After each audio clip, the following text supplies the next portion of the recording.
Hello and welcome along to another episode of this FM20 story, Climbing with Cliftonville, with me, Daniel. It's part 19 and today we're back to start season 3, and as always we'll be starting with the transfer special.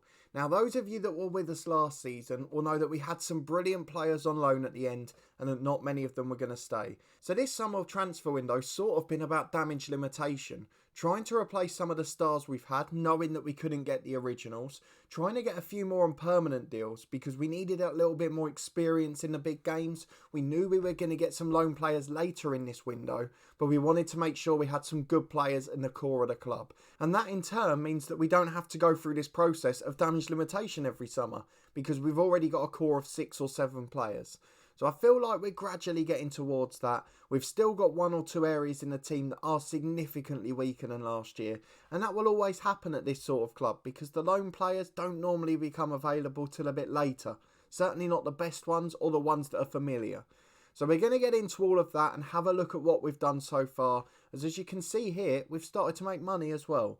So if you're looking forward to all of that, please do put a thumbs up on the video. A transfer special, always an exciting one. And in the next episode tomorrow, of course, we'll be back to start our weekend with Maccabi Tel Aviv in a Champions League first qualifying round. Our first Champions League game of the series, probably our last of the season based on the opponents. And then we'll be dropping through and hoping that with the emergence of the Europa Conference, we can just sneak into the group stages there, but that will depend heavily on the opponents. So we'll have a look at them tomorrow, but this is all about transfers. So let's go and have a look at our transfer action so far. Of course, you can subscribe down below to stay up to date with all of the episodes and turn that notification bell on to get daily alerts as we release every new episode from this Cliftonville series. FM21's just round the corner, so we've got to get cracking. There is loads of stuff going on. You can see some of the players we're trying to loan in. You can see some of the ones that we're potentially letting go. But let's start as always with our released players. So a couple of slight surprises there. Richard Brush retired. We knew about that. He stays with us as our director of football, of course. A new 2-year deal for him. If we go and look down the list, Curran came back from his loan in the National League and he's moving back over there. There's a bit of interest in him, but that seems to have dried up now actually. So at 27, maybe a Northern Irish side will come in for him. A season at Chesterfield where he did okay, had a decent year for us before, so maybe a club further down this division will bring him in. It's just what he's happy to accept really, but with his personality he might want better. Ronan Griffin leaves the club, a young goalkeeper. He was okay, but it didn't look like he was going to make it, and he wanted a bigger deal, so it wasn't to be. Shannon Clucas, after 1 year, has left the club. He's gone back to his home stomping ground, Dungannon. Came through there, had a successful 3-year spell there. We obviously had him under our wing in FM19, the head coach, but he's now back there permanently, having left us after 6 league appearances, but much more of a contribution in the cups. A good squad player for us last season, and he'll get first team football in this league. We're strengthening other clubs further down the division, and that's what we have to continue to do. To build a nation, you don't just strengthen your team, you strengthen the whole country, and I feel we've done that there. Harkin is the other one who was released. He was on loan at Dungannon last season, and they were actually interested in him when we released him. But because they've signed Clucas, who is better than Harkin, they now don't need Harkin. So it'll be interesting to see where he ends up. So probably some slightly stronger players than you'd expect being released. I am finding it a bit hard that some of the Northern Irish sides aren't bringing in better players. However, if we go to all transfers, you can see they certainly don't mind when it comes to players that have got potential or players that have been under our wing for a while. So if we have a look at the transfers, we'll look at the ins in a moment because there's some very interesting names there. However, we've got to start with the outs. So we've got Levi Ives who's first. He went to Larne on a free. We knew that was pre-agreed already. A fringe player there. He's basically their backup left back. He's available for loan and he's a decent pro, so no problem with that at all. 166 appearances for Cliftonville, including 42 in 2 seasons under us. 10 assists and 2 goals. Brilliant effort, and again contributed more in the cups. Second was Michael Mccrudden. We were trying to get rid of him in January. He's now gone to Chesterfield on a free, and ironically probably harmed Ryan Curran's chances. But a good player, did well for us. No one in Northern Ireland either wanted him or could afford his wages further down. So he's gone back to England. It's going to be an interesting time for him. Not played there before, since Newcastle in the late 2000s. So it will certainly be interesting to see if he can cut it at 29 years of age. However, then the backup team got sold because the transfer fee started coming in. Now, on a free agent deal, we fancy ourselves to get people in. So the first one that went was Nathan Austin, fourth choice striker last year due to Conor Crawford coming in, the emergence of Thompson from the under-18s, and of course we've still got Gormley and we had Hepburn Murphy too. So Nathan Austin has gone to Hamilton for 73,000. Backup player will just do a job for them, but that's what he was doing for us. It takes one of the biggest wage earners out of our bill, so that's a good thing as well. And he's a decent striker at 27, but he's not homegrown. He didn't set the world alight. And he's going to be moving over to the SPL as Hamilton got promoted. So he'll be happy enough with that. And he's been joined by Craig Story. 40,000 up front, rising to 50. A central midfielder that we got on a free at the start of this series. 53 appearances and 3 goals. A decent pro. But again, to go to Hamilton and to go to Scotland, of course, home for him. He's a Scottish player. That makes a huge difference. So to get that for a backup player again is incredible. So we're delighted with that 120 grand that we've bought in, and we'll be looking to expand on that, as you can see we have done later on as well.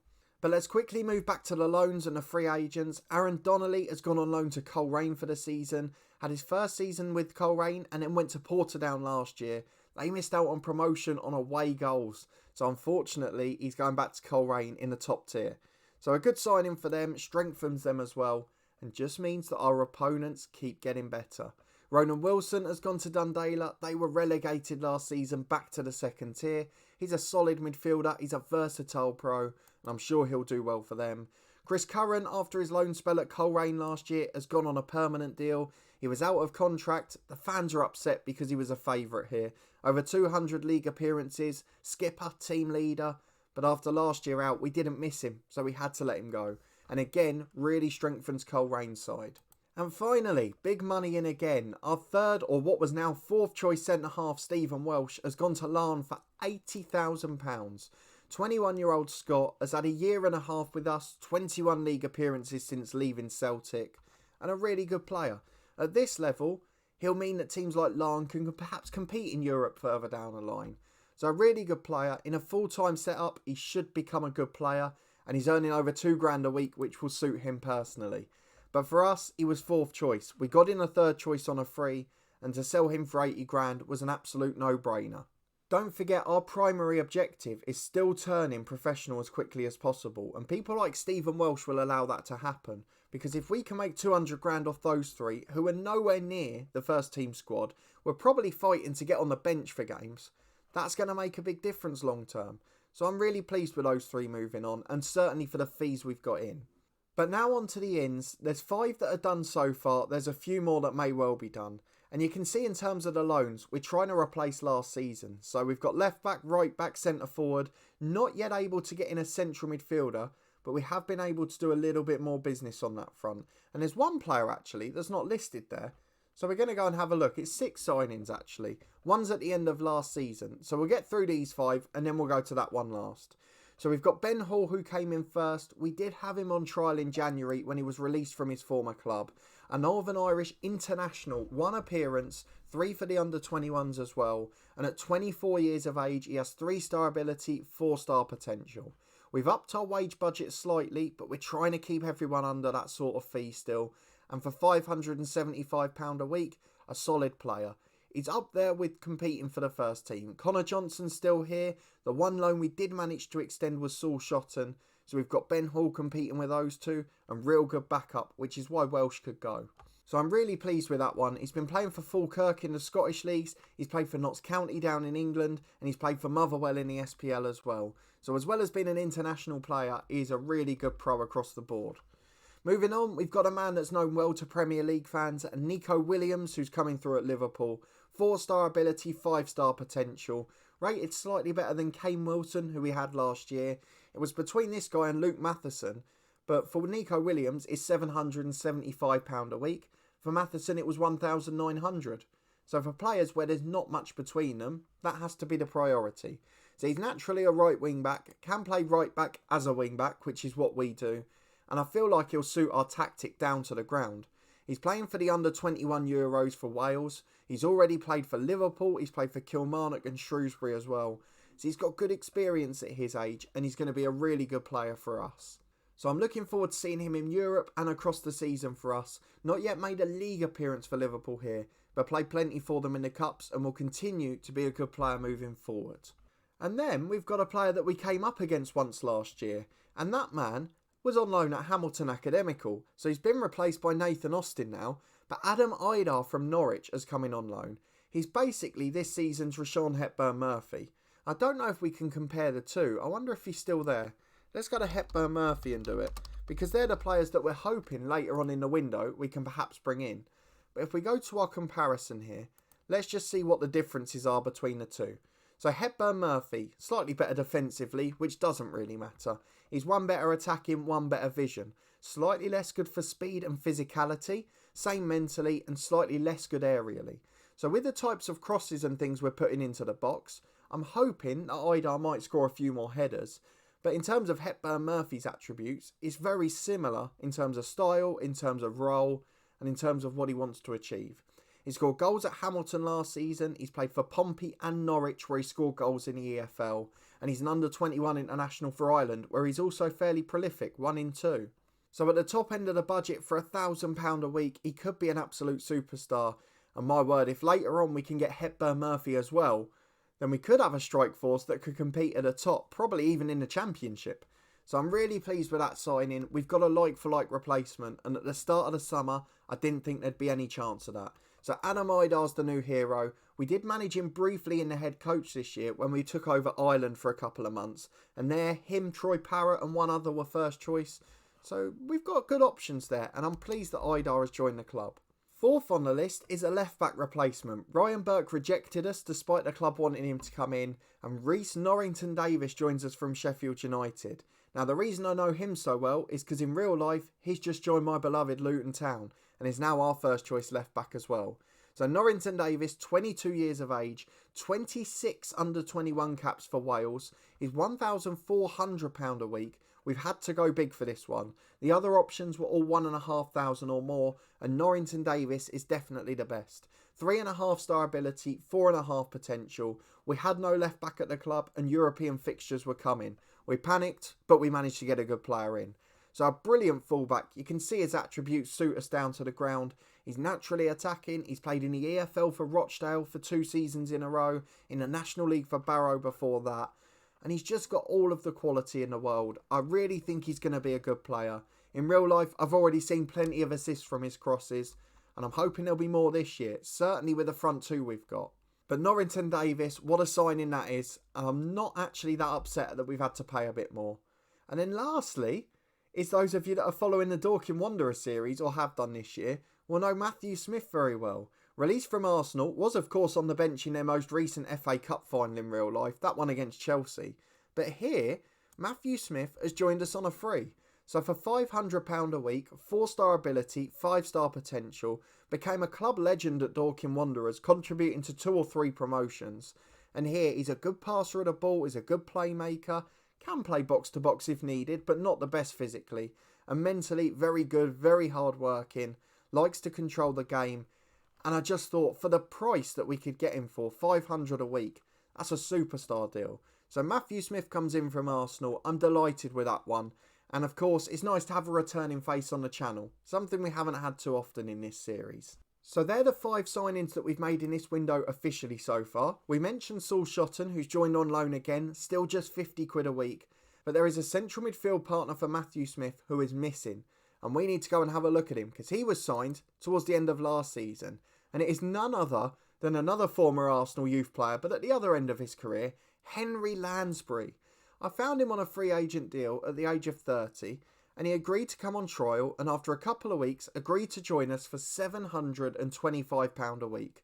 16 under-21 caps for England. He's played for Aston Villa, including in the Premier League, 12 appearances 2 seasons ago, loads in the Championship, and has never really been below that in his career, bar an early loan spell as a teenager.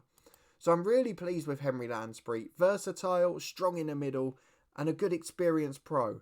4-star ability, in his prime, not quite declining at the quick rate yet. We'll get him training better, we'll get him confident, but in Europe, a leader like that could be really important. Also, of course, reputation-wise, a much bigger name. If we go and have a look at the info, he's got that decent reputation, and that allows us to bring in other English players. Probably contributed to Matthew Smith, may have even helped with one or two of the loanies. So with Saul Shotton staying as well, I feel like we've got a small but good squad at the moment. So just to confirm, Saul Shotton's still there, still rated exactly the same, and we have had to keep Ben Alnwick on a new contract. We tried high and low throughout June to find another keeper, and we couldn't do so.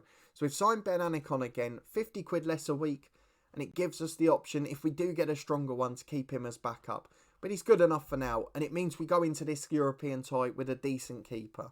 So perhaps we're not as strong as we were at the end of last season, we know that, but we're a lot stronger than we were at the start of the one before, when we were playing in Europe. We've got Conor Crawford, who's still improving, the young 17-year-old. We're just trying to get him tied down to a deal, but at the moment, he's not willing to do it just yet. Not prepared to discuss it. I'm sure he said the same there. There you go. It might change in the near future, we'll wait and see. We've still got a few of the pros there from last summer. Conor McDermott's still wanted by Larne, wanted by Oldham now as well, but we're trying to keep him in, keep ourselves a good squad depth. Of course, the big weakness in the team is still the left wing. Conor McMenamin, the only one at the moment. But for now, we could play McCanday on the left, Daly on the right. There's plenty of options, but at the moment, the most important thing is that we're in a good position. We've replaced some of the key players we lost last summer, and we might still be able to loan one or two of the others in. It just might take a bit longer for those clubs to get their replacements. Joe Gormley, 31, I would think about letting him go, but of course it would require us to get one or two more in up front. If we got Hepburn Murphy as well, Gormley can go, but for now he's a crucial part of the squad. So I don't know about you, I think we look in a pretty good position. We are still trying to improve, we need a second left back. We could do with one more defensive option, those 7 players may well cover us. We're looking for one more in central midfield, we've just got the 3 at the moment, but it's not a priority for the loan window. We've got 2 right wingers, we desperately need a left winger, and perhaps one more up front as well. So we have looked at Idar's strike partner from Hamilton, which is Keenan Davis, but that would be breaking the £2,000 a week barrier on loan. But it looks like he might be worth it, he's that good. So if we get to the European group stages, definitely, but if not, I don't know. It's a bit of a gamble at this stage. In terms of left wing, we're looking at Callum Thompson at the moment, but we'd still love to get Glenn Middleton. He doesn't yet want to join us though, and at the moment, he's got a little knock as well. We're looking at Tyrick Mitchell from Crystal Palace as our backup left back. He's a good young player. He's played in the Premier League in real life, and I'm hoping after 10 appearances for Palace here, he'll be willing to join us. It's a low wage contribution, and he'll definitely compete with Norrington Davis. Ryan Astley we're looking at as a centre-half, but I doubt we'll see that one through. But the benefit of where we are now is we've got transfer and wage budget remaining, so whichever option comes up, we can probably fulfil it. We're looking at getting rid of a few as well, loaning out some of the youngsters, and I think in terms of transfer fees, bar possibly McDermott if we get a silly offer, we've done what we need to in terms of outs. Joe Gormley may be another, of course.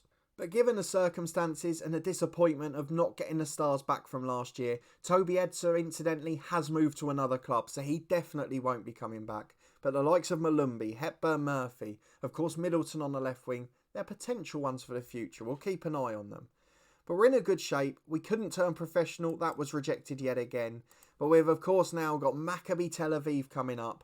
2 massive ties against the Israelis. Again, the European Champions League, the first time we're playing in it. And it's going to be a momentous occasion either way. So hopefully the home leg we can do something special. Did we play them in the first season? Oh, it's Hapoel Beersheva. We've played against an Israeli team before, I knew it. So Maccabi Tel Aviv will be the opponents at Solitude. And that will be our next episode here. Much more transfer business to do. Many more financial gains to be made. But a wonderful start to the summer. And a lovely position to be in. Other clubs are spending big. We'll have a quick update in the next episode as well and throughout the window. But let's have a look at the transfers. Because if we look at the fees, Larne spent $325,000 on a player from the Irish League. Ronan Hale, a brilliant young striker. Played for Crusaders at the start of this save. Has played for Derry City and St Patrick's Athletic. And he's as good as any striker we've got. So a really good signing from Larne. And it looks like they mean business this year. They've also bought Stephen Welsh from us, of course. They've signed a young player from Linfield. Linfield have been signing themselves. They've been paying for players from Doncaster. A good solid left back at a young age. And if we put them back in date order, there's a lot of them that are getting busy in the window. Linfield have lost Shane Lavery, which is going to be a big loss for them. But I think Larne, if they do get it right, as they keep bringing players in, will eventually become our big rivals. A good midfielder they've got in from Birmingham there, £2,500 a week they're paying. It looks like the money's infinite there, so I'm interested to see how long it lasts. Lana certainly the ones to watch. Hopefully they won't sack the manager every week. Hopefully they'll keep their form up. But they're the only side I can see competing and coming along with us. No European football for them this year though, so that will hold them back yet further. So we'll keep our eyes out for their season and we'll watch the transfer window as we go along. But we will be back at its exact point tomorrow as we face Maccabi Tel Aviv in a Champions League first qualifying round. It is of course the most important one for us. We do need to get into European group stages. That is the one thing that will revolutionise this save. So if you're looking forward to that and testing ourselves against the professional Israeli champions, please do put a thumbs up on the video. Subscribe down below for daily FM20 content from this Cliftonville save, Monday to Friday at 4:30, Saturday and Sunday at 1 PM, and weekly live streams every Tuesday morning as well. And that'll feature a bit of FM as well as plenty of football chat too. Finally, please do check out the podcast channel in the eye above. We've got loads of content featuring Northern Ireland, as well as weekly EFL Championship predictions, topical podcasts and interviews with current and former pros. We really are loving it and we're growing really quickly. So thank you for your incredible support. But a big thanks for watching this one and coming along for another transfer special. I hope you're happy with the signing so far and I hope they'll do us proud against Maccabi Tel Aviv. We'll find out tomorrow and I hope to see you there. Thanks for watching.